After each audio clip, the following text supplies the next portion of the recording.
Bienvenue, explorateurs de l'espace. Toujours à bord de l'Imaginarium, nous poursuivons notre périple dans la constellation des histoires. Une tempête de poussière d'étoiles approche à l'horizon. Accroche-toi.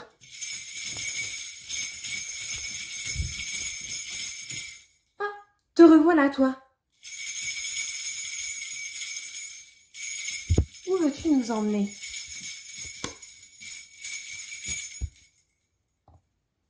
Et nous passons tout près de l'histoire de Gustave Mouche d'Eva Châtelain, parue chez l'étagère du bas.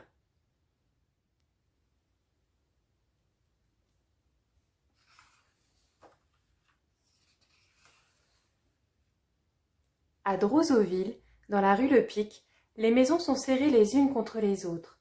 Entre deux pavillons blancs se trouve une maison en briques jaunes.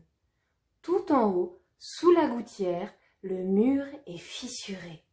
Dans ce petit creux vit la famille Mouche, ma famille.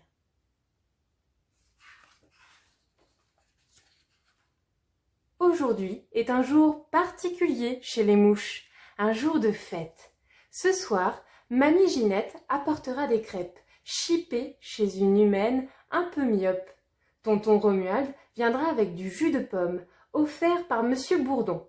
Mes parents préparent le salon et Jeannette révise son morceau de harpe composé pour l'occasion.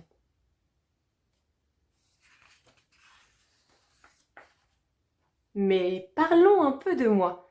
Je m'appelle Gustave, je suis le plus jeune, j'adore dessiner et je note tout dans mon petit carnet.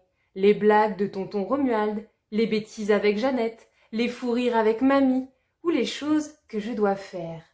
Hier, par exemple, je devais... Zut! Aller chercher de la confiture de fraises pour garnir les crêpes de ce soir. Pas le choix. Je vais filer en douce et tâcher d'en rapporter avant le début du dîner. Mais où trouver de la confiture de fraises ?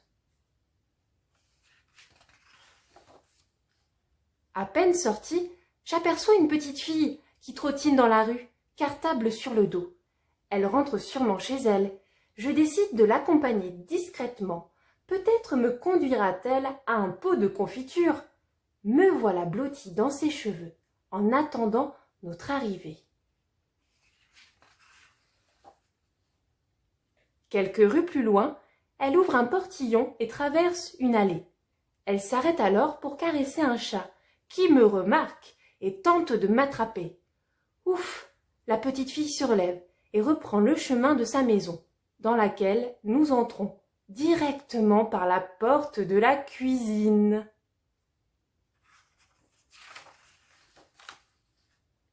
Super! Mon humaine semble vouloir prendre un goûter et elle sort le précieux pot de confiture du réfrigérateur. C'est presque trop facile, je suis un héros.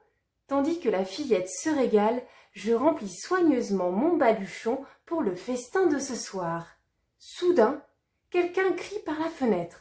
« Mélanie, tu viens jouer ?» La gamine referme précipitamment le bocal. « Avec moi dedans, c'est affreux !» La petite Mélanie a rejoint son amie et me voilà coincée dans une prison qui sent terriblement bon. Je crie, je chante, je fais des bzzz sur tous les tons, mais personne ne me répond. Je tape contre la paroi, je donne des coups, je jette de la confiture. Rien n'y fait. Pendant ce temps-là, chez les Mouches, on continue de préparer la fête. Ma famille est loin de se douter que je suis prisonnier et qu'une bête terrifiante approche. Le monstre est une grenouille qui est entrée par la fenêtre. Elle n'a pas réalisé qu'un mur de verre nous sépare. Sa longue langue visqueuse s'enroule autour du bocal. Elle essaie tant et si bien de m'attraper que le pot glisse et se casse en 1000 morceaux.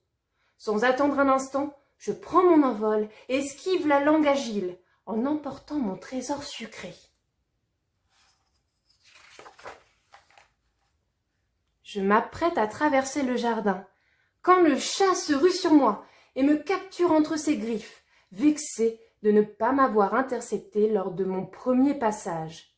Le félin commence à jouer avec moi. Il me fait passer d'une patte à l'autre et ne me laisse aucune occasion de m'échapper.